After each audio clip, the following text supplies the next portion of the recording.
I'm Brandon Smith, and I'm the workplace therapist. My entire purpose and passion in life is one singular thing, and that's to help you live a life free from dysfunction. And let's be honest, folks, dysfunction is everywhere. Our bosses, our coworkers, our neighbors, even that grumpy barista that pours your coffee. And sometimes, that dysfunction stares back at us in the face when we're getting ready in the mornings and we see ourselves in the mirror. Well, at the end of the day, life and work should not have to suck. The purpose of this show is to help you overcome those roadblocks in your life to help you realize the life you've always wanted. This is the Brandon Smith Show. I'm your host, Brandon Smith, and the entire purpose of the show is one singular thing, and that is to help you live a life that much more free from dysfunction. So I'm really excited about our topic today and our guest today.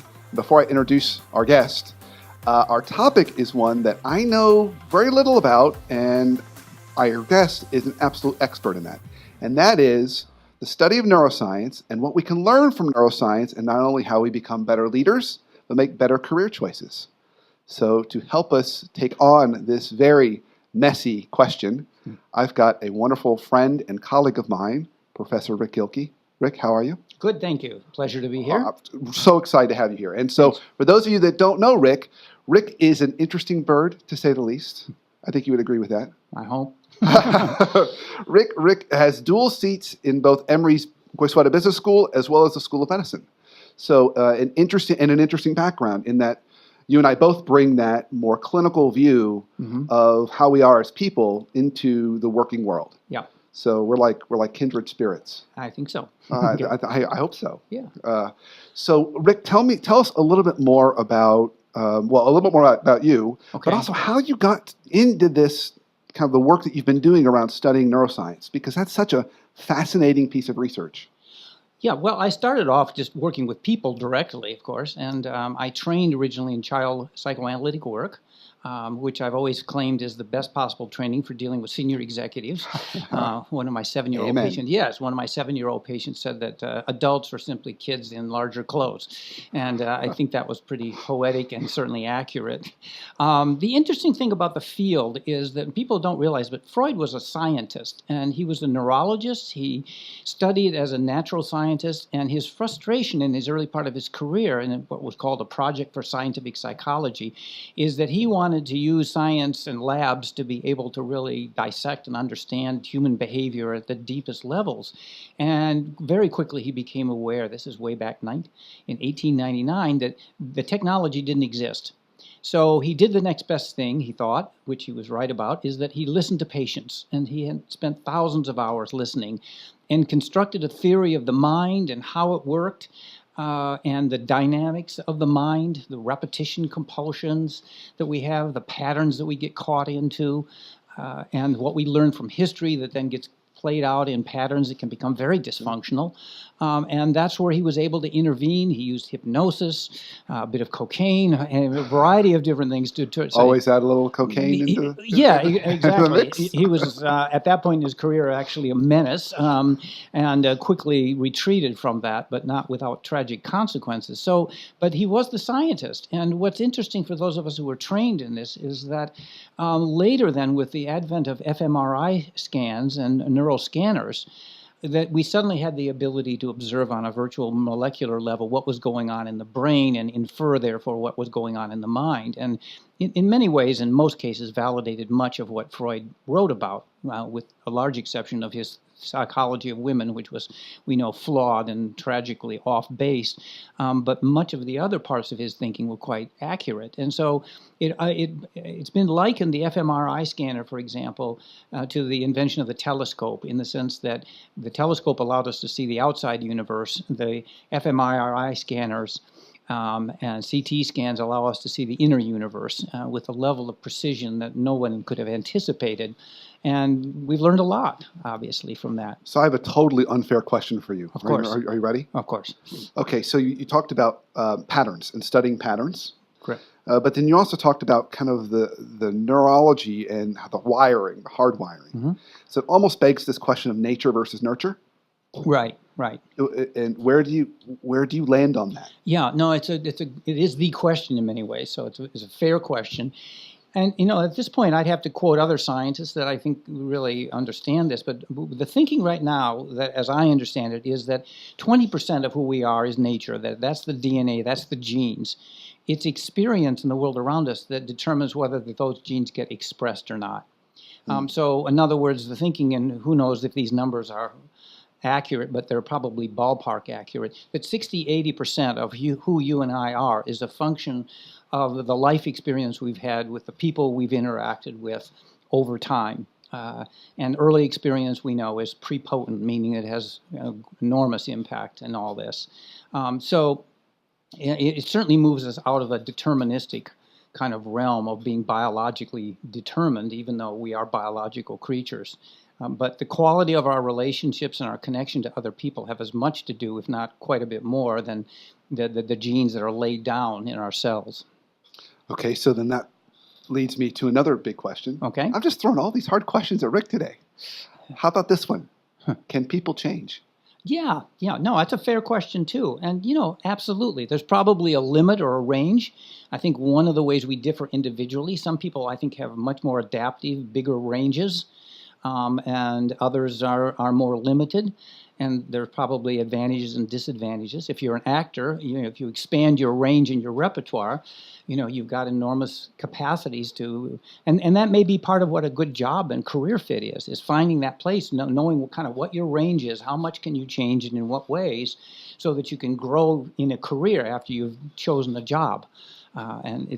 My model for that, by the way, is Sidney Poitier, who described vividly when he was asked to play a role Raisin in the Sun, Walter Lee, and it was a militant, angry, aggressive black male. And he said, that wasn't really who I am or who I was. And he vividly at one point said in an interview, I had to reach into places in myself that I'd never reached into before to play that role. So was it an authentic performance? Absolutely. It was a performance of a lifetime, and it was him. And yet it was him growing and expanding and changing to get into that kind of role. So, but you're hinting at something really important, that it requires putting ourselves intentionally in states of discomfort. Yes. Yeah, absolutely. Yeah. I mean, this is kind of pedestrian, I guess, but there's a coffee mug that says life begins at the edge of your comfort zone. And I don't even know who to attribute it to other than the maker of the coffee mug. That works for me. Yeah, but exactly. I'm very indiscriminate about my sources. It doesn't matter. I'll use a bumper sticker if I have to. But I think it's a great point, is that the greatest danger is staying in that comfort zone and not expanding. And I have a colleague, and so do you, in fact, Sharon Berquist, who is writing a book on healthy aging. And that's part of what she says. At a certain point, you stop growing. It's like a tree. You are on your way out the minute you stop expanding. And I remember the first time I interviewed a patient who was 100 years old, and I asked this vibrant, incredibly energetic woman, I said, how did you get here? And she said, simple. I try to see something new every day. And just constantly kind of testing the limits of, well, I've seen this, but I haven't seen that. I've done this, but I haven't done that. So I was going to ask you, can you teach an old dog new tricks? Yeah, again, another bumper sticker. Yeah, right. Yeah, I think that's right, and I think our willingness to challenge. And what we've learned, and this goes back to the question you were asking earlier, and what have we learned about neuroscience that's useful, and even day-to-day life or managing careers. Part of it is a balance between a certain amount of routine, structure, and predictability. We need that. You need to have routines that work for you, and at the same time, novelty and challenge. And it's that kind of balance that really makes the thing work. And if you go to one extreme or the other, you get either stagnated or disorganized in some ways. And so it's a matter of, and that happens in careers. I mean, if you've got a job that you love, the question is, how can you enrich it? How can you expand it so it doesn't become a trap? And that's counterintuitive, So what happens in our brain when we have that right mix of some level of stability, predictability, plus the right amount of novelty? Right. What do you see when you then actually get to use that telescope into the brain and actually see what's going on? Well, you see is there's parts of the brain in the neuroanatomy that are connected to what we call pattern recognition. And it's what allows us to benefit from experience. And so, and that's where there's a literature about this that comes under the heading of wisdom.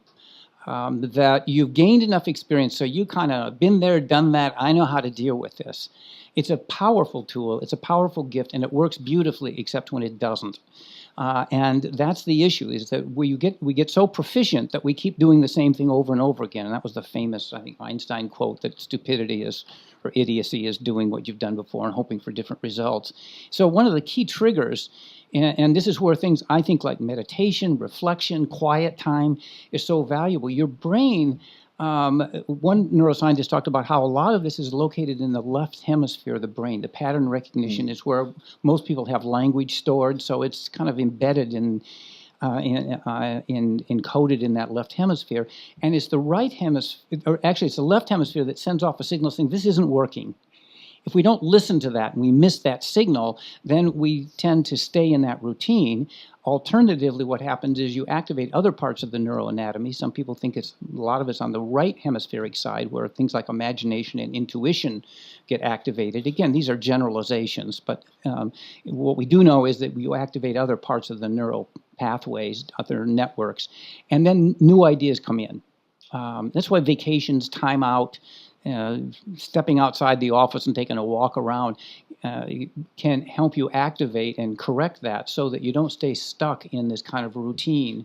It's why when bosses say think outside the box, that's what they're talking about. But unfortunately, those phrases are often used at times of enormous stress and people feel threatened, and that's the least. Or on bumper stickers. Or on bumper stickers, or whatever. Right, exactly. And so then you're less likely to be able to do it, interestingly enough. And a good boss does the kind of the equivalent of the Disney routine. If you can dream it, you can do it. So go and dream. Giving people permission to spend time in ways that they can't account for. That's when the brain is really most capable, I think, of being imaginative, stepping out of the routine, and engaging in novel ideas and new practices. So just mixing up that, even your environment can shift how you look at a current existing problem, or help your brain actually, new neurons fire, new connections get made. That's right. And the key word you use there is new, because we get 10,000 new neurons a day.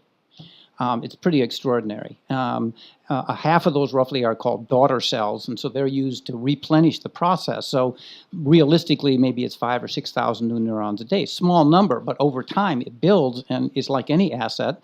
It's like compound interest. If you start using this and building, you can create all kinds of new capacities, and that's what's so exciting. Okay, we're about to go into break, but I want to ask you this last question before we do it.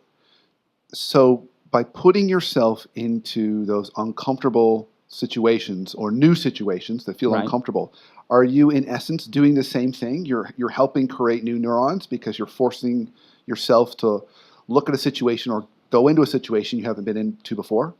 Well, I think what you're doing, the neurons we think are created anyway, so they're just there. The question is whether they stick, and they stick when they become associated with other neurons that are trying to do something together in a network.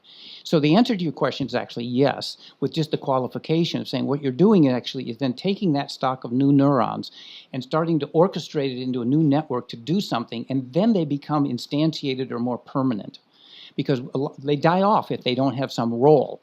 The neuroanatomy lesson is use it or lose it. So you're right. When you use it in a purposeful kind of way, so I'm going to try this, I'm going to learn this language, I'm going to go and meet with these people I don't know, I'm going to see a new customer that I haven't seen before, or whatever it is that you haven't done, you are activating and giving a role to that new resource that can become more likely permanent. Okay. All right. So we're about to go into a break. We come back from the break. I'm going to ask you for a little bit of marriage counseling. Okay. Okay. So you all will have to stay tuned to know exactly what I'm about to ask Rick. So we're going to take a quick break, come back, and then we get to reconvene with my fantastic colleague and friend Rick Gilkey on the neuroscience of the brain and what we can learn about career choices. So stay tuned.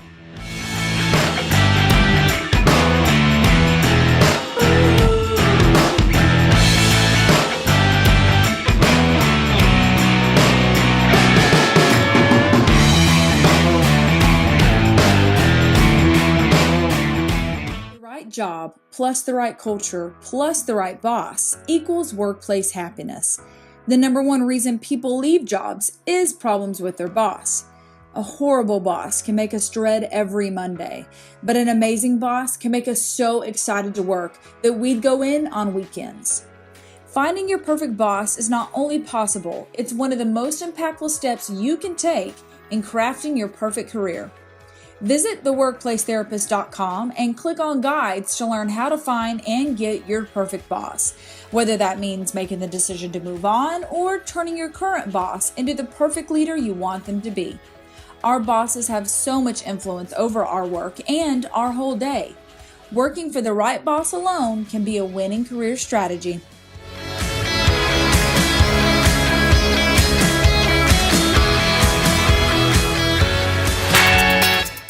Welcome back to the Brandon Smith Show. I am super excited about our topic today. And our topic, we're talking about neuroscience and the study of the brain, but we're talking about it as it relates to not only our careers, but how we can continue to grow. And so if you're just now joining us, I've got my fantastic colleague, Rick Gilkey, here to help us kind of process this. And going into the break, Rick, I teed up a question for you. I said I was going to make you become a marriage therapist. Okay. Okay. So are you ready? Okay. We'll see. Okay. My marriage is resting on your shoulders. Oh, well, don't feel pressure. No Good. pressure. Good. Pressure. This is great. Okay. So let me give you a little context. So you know a little bit about all the hats I wear. Right. So beyond when I'm not doing podcasting stuff, I'm at the business school and I teach, and then I'm an executive coach. And then I may be working with teams and just kind of bouncing all over the world and working with all different kinds of organizations. Right. So no 2 days of my life are the same. Correct. Yeah. Okay. I have no routine. Right. Unless I try and get a workout in on a regular basis. That's my only routine. So everything's different. So when I want to take a vacation, I like to go back to the same place that we always go to. And then maybe the only change I want to make is go to a different restaurant. But I like that consistency and predictability of a known place for vacation. Okay. Now, my wife plays a critical role in my house because she is essentially that backbone for my 3 kids and taking them places and keeping the thing running. The glue, yeah. The glue. But as she says, and she's a real estate closing attorney, but she just works part-time, so very little, really focusing on that operations of all the complexity of my family life. But as she says her radius in which she travels is about 5 miles. Yeah. Same routines every day. I think you see where this is going. I have a feeling. So when there's a vacation, she says, I really want to go to someplace new that I've never been to. Like, I want to go explore. I want to go to a new city. I want to go to a new place. Right. And that is not what I want to do. Right. So this is a totally unfair question. Is one of these approaches right? I mean, so for example, what I'm hearing you say is her approach makes a lot of sense. She wants to grow. She wants to experience new things. Am I just being the party pooper? Am I like preventing growth because I don't want to do that? Maybe I should stretch a little bit, or what things do you think are ways we could navigate that? Okay.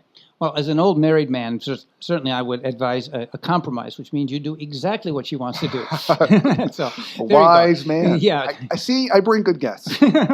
Wisdom. That's right. I just made 50% of your audience happy. And 50% of them know you're speaking. The other 50% know there's a truth in that. Yeah, well, that's probably true. Well, it's actually fascinating because there's Andy Rooney did a skit on CBS years ago about type X persons and type Y, which he kind of made up. But of course, it turns out that they're opposites in every way, and then that you're going to marry your opposite in that sense. And vacations are the place where it actually comes out. If you think about the Myers-Briggs, and probably a lot of people in your audience know it, where you have somebody who's a J and everything is organized and planned and structured, and you know what kind of vacation that's like. And it's probably more fitting for you because you'd like some order and something settled. And then there's the P side, which is the perception, or perceiving, and they want to experience everything and they want to understand it, not organize it or judge it. And of course, the punchline is J's and P's always marry each other, and I'm in a marriage like that too. So because I have this problem, I would probably refer you to someone else who doesn't have this problem. So that would be the first. I got a instinct. referral. Yeah. That's the best you can hope for with me. This feels like that common professorial answer that we'll say. It depends. It depends. Right. Depends. Here's a referral for you. Yeah. Now, having said that, one of the tricks, and I mean, we work on this thing, is we go someplace new, but within that context, there's things we set up as sort of routines that we have. And so, we'll go to the James Beard restaurant in a new place, and that. So you try to find out, what kind of structure matters to you so that you have some predictability.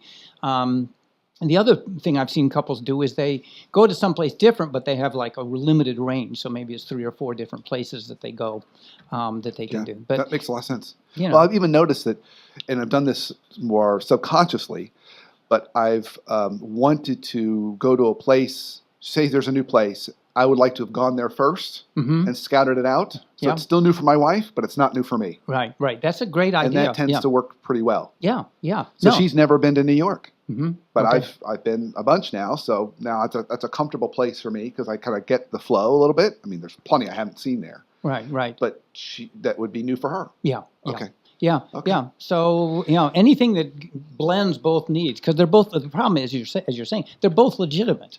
I mean, you're not looking for wild adventures. That's your daily life. Saving relationships one at a time. Right? Yeah, exactly. One at a time. Yeah, exactly. The other thing I've seen is just, as Americans, we are starved in terms of vacation and leisure time, which is a serious problem. But, what's wrong with having a couple different vacations? And one's an adventure vacation, and another one is a place where we go that we're comfortable vacation. So that's another maybe mix it up by having multiple vacations. Yeah.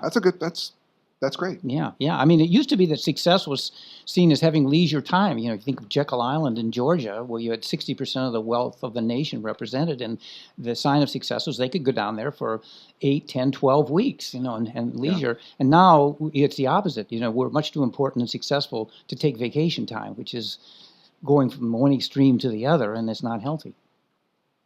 I need more time than 30 minutes with you. Okay. This is not enough. Well, you need more than one vacation, too. Clearly, he's hinted on something. I think I'll take 6 days this year. Yeah, right. Yeah, go wild. Go wild, yeah. 6 all days. I know. So time's already flying. So with our remaining time, before I ask you my life hack question, I'm going to make it kind of a wild card open for you. Do you want to spend some more time talking about some neuroscience and what we can take away in terms of our own either leadership or career choices, or just pivot completely to career choices and what we can do with that to help us have smarter, better, more healthy lives? Why don't we do a little finish on the neuroscience piece, if that's okay? Perfect. And then maybe we can that. touch on kind of what does this mean in terms of careers and how do you deal with that issue, not with knowledge, but with wisdom. Okay. All right. Sure. Why not? So where we're going with the neuroscience is worth noting that there's a team of us working in this area, as you know, at Emory. And if there's one kind of central concept that's come out of it is the awareness, first of all, the respect for the brain, the enormous capacities we have. And our research originally was looking at ethics and morality, and the capacity to be moral and be ethical is there, but it's a question of creating conditions where we can use our brain and not be so stressed or fatigued or impaired in certain ways. You're talking about dysfunction. I mean, the environments we build for people are built on industrial models, not biological models. And so, and if you want to see what the outcome of that is, read Dilbert. That way, it sounds crazy, but the way the systems we create compromise people, I think, undermine their sense of confidence and competence. So we've been spending a lot of time talking about how to build brain-friendly environments where people are both given enough structure and there's enough kind of management, which is legitimate, and at the same time, challenges and rewards that go with that. What's an example of that? Now I'm really intrigued. What's a good example of a tactical thing that would create a brain-friendly environment? Well, yeah, here's a very simple one. In its creative space, Sony, for example, created a policy, and the policy was that people could not get on email until after 10 o'clock in the morning. So they come in the morning the way you and I do typically. Here's what I'd like to get done today. Hopefully we have a kind of game plan or some expectation or fantasy about what this day is going to bring us. Yeah. And we go in there, and within seconds, we've got an angry email or a customer calling, and our day's over in terms of anything that we might have wished for in many cases, I think. And that's what they found. So the productivity and the creativity has skyrocketed at Sony because they're letting people and giving them not only permission, but blocking them from taking on these outside kind of intrusions, if you will, so that they can sort of get on with what they were wanting to do, because we had that, again, drive to be competent and to be creative and get underway. And then if you need to touch base with a few people, fine, go ahead and do it. Another example is Daimler, well, it's not Daimler Chrysler anymore, but Mercedes. They have a policy. They shut their email system off 5 o'clock on Friday, and you can't get back on until, I think, mid-morning on Monday. And they're not doing it because they're being nice. They're doing it because they're losing people, because they're on the internet and on the email all weekend, and they don't want them working. So there's ways in which companies can send a clear signal that it's not just a wish, but it really is, they've got a real intent to protect people and the time and respect their creativity and their ability to be productive without being managed. So what I heard in that, we talk about brain-friendly environments, Right. was I heard healthy boundaries. Yeah, that's a key. That's absolutely Because key. what this has unfortunately done for us, Yep. I'm holding my phone for listeners, iPhone, yeah. is that it's broken down all natural boundaries between work and life. Yeah, absolutely. Work is no longer at work. That's right. It's in our back pocket. Well, and it's encroached on our families. Yeah. And our relationships with our kids, it's detracted from Yeah. that. Our relationship with nature, I just finished reading an article today that, if you want to enhance your brain, take a walk in the woods, being outdoors, they can't replicate what happens to the brain in an unnatural environment. You can put paintings up on the wall and beautiful images and all that, but just going outside into a forest or a park or something reboots the brain in a way that not much else does. Wow. So I think you're absolutely right. It is creating boundaries and then supporting people. Every organization says the right stuff for the most part, including we believe in people and creativity and all this, but they don't really have practices, catalytic mechanisms, whatever you want to call them, that ensure that people really feel comfortable to take them up on that. They use their vacation time, they use flex time. They initiate unstructured conversations, and they reach out and take the initiative and take risks. All So those some things. level of psychological safety as well. Absolutely, yeah, In the that's right, environment. yeah. Okay. All right. So I think that's a major part of that. And then I think what goes with that, then, if you really believe in the human force and capacity and the potential, one of the definitions we use in the course, as you know, is that a leader is the person who creates an environment where everybody can achieve their potential. It's that simple and it's that difficult, Yeah. But, and what comes out of that then is a kind of social contract, I think, in which I was thinking about this in preparation for our conversation, saying in one sense that we know that role clarity or lack of role clarity is really detrimental to people's commitment and effectiveness. But in a sense, if you take this mentality and a kind of a biological approach to organization, that we are largely biological creatures, is that what the role then becomes very, very clear. My job is to do whatever I can to help you be more successful. Yeah. And that's your job too. So it simplifies that a lot. And then we're not distracted by exterior or extrinsic metrics. That we use the intrinsic one about how am I. Well, what I like valued. about that definition, or what you just said right there around role clarity, is it made me think back to something you said earlier, in that we want some stability, predictability, which role clarity gives us, Right. but not so much that we lose novelty. Yeah, exactly. That you want both. So if you're like a startup or nonprofit and there's no role clarity, it's so much novelty people burn out. Yeah. But if you're at a big government or a big company, there's so much structure and rigidity. There's no room for creativity, Right. and you die a slow death. Yeah. So that's it's right. how do you balance both? Yeah, that's right. Okay, so Rick, we are. I can't believe the time has flown. So before we close, Mhm. can you give us a life hack? One kind of tip that would help us live a life a little more free from dysfunction, either personal or professional. Okay. Well, I'm going to key off of a quote from a wonderful writer, Antoine Saint-Exupéry, who said that man is, and this refers to men and women. Who was that writer again? He wrote Wind, Sand, and Stars. He was a famous French writer. I just want to hear you say the name again. Oh, Antoine Saint-Exupéry, with one stumble, Exupéry. And he wrote The Little Prince. So that's how you know that name. And he said, referring to men and women, I know, certainly, is that man is but a network of relationships, and these alone matter to him or her. And if that's true, which I think it is, then the quality of those relationships is everything. And so my simple pedestrian take on that, as I was thinking about your question, is that listen, and listen not to respond so much as listen to know what to ask next. Because it's the depth of those conversations and that ability to understand each other that I think is probably one of the largest factors determining the quality of our lives and our inner lives. That genuine curiosity, being fully present, ultimately leading to intimacy. Yeah. And being in the present moment. I mean, you cannot be in some other moment if you're listening.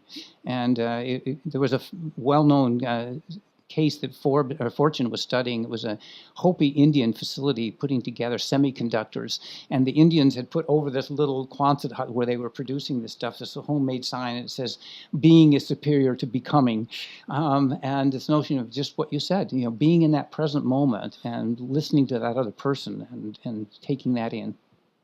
Rick, thank you. This is awesome. It's a pleasure. We have learned so much today, not only about what we can be doing differently to continue to grow as people, but even create healthy, brain-friendly environments. And you're even saving relationships in the process. You are a superhero, my friend. Well, it's a pleasure. Superhero. If people want to learn more about you or what you do, is there any place that we could direct them? Well, I think probably just the Emory email, if that's okay. Yeah. I think that's probably, I use Facebook some, but I'm not as reliable as I should be, so this is my confession. So just rgilkey@emory.edu. rgilkey@emory.edu. Yeah, Simple. I'm happy to respond. Sure. No, this was a great pleasure. And if you figure out the marital thing, please let me know, because I could use some help. I will. We have a vacation coming up. I will. So hopefully everyone listening here today got at least one nugget. I sure did. And so until our next conversation, as you know, we have a show every Tuesday at 9 a.m. Eastern. And you can follow us on social media to keep up the fight against dysfunction, either at Twitter, at the WP Therapist for Workplace Therapist, or you follow me on Facebook and catch the show on Facebook at facebook.com/Brandon Smith WPT for Workplace Therapist. Until next week and our next time together, have an awesome week and an awesome life.